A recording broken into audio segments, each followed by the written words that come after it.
Sud Radio, la minute du coach. Hello Fabien, comment vas-tu ? Hello Pablo, je vais bien, merci. Toi ? Très très bien aussi. Tu sais qu'aujourd'hui il y a bon nombre de coachs, il y a à boire et à manger. Ma question est toute simple. Existe-t-il de bons gourous ? Les bons gourous. Le mot gourou vient du sanskrit, je l'ai découvert.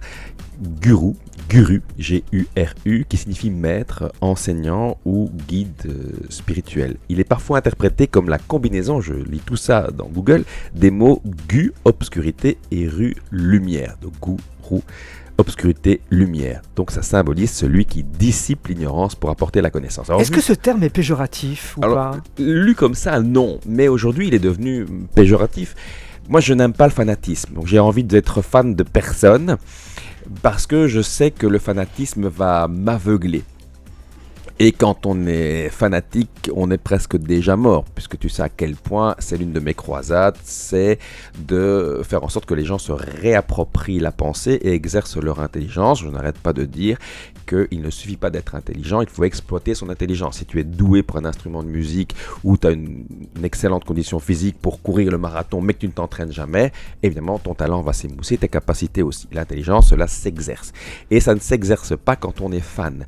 Ça me paraît difficile. Maintenant, ça peut être très, très chouette de se laisser aller lors d'un concert, à hurler comme tout le monde, du moment que, au moment où ça se passe, ou juste après, je suis conscient de ce qui s'est passé.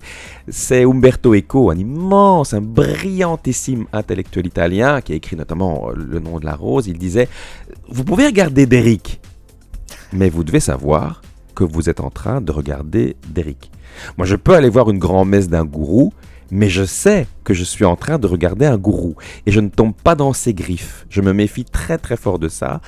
Dans mon métier de coach, des coachs, il y en a 13 à la douzaine. Aujourd'hui, tout le monde le devient, d'une certaine manière. Souvent, en n'ayant pas compris ce que c'est.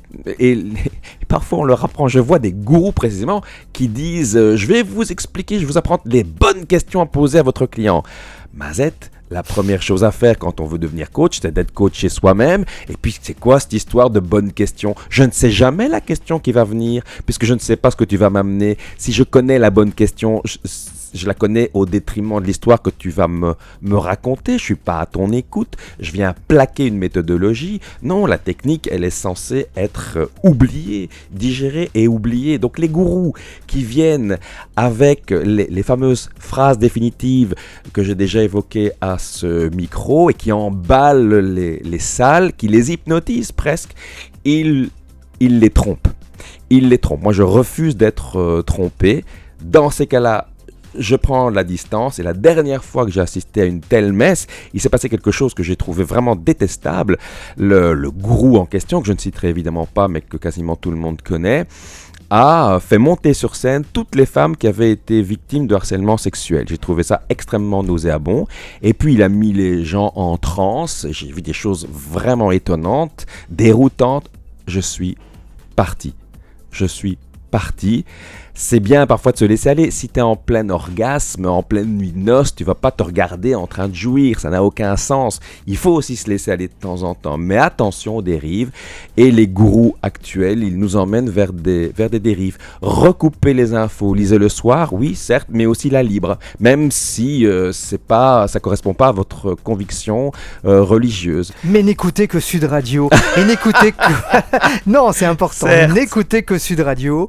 Et revenez nous voir mardi prochain. Vous restez jusque-là en tout cas, puisque mardi prochain on abordera un tout autre sujet avec Fabien Delahaut dans la Minute du Coach. Merci beaucoup à toi, à la semaine prochaine.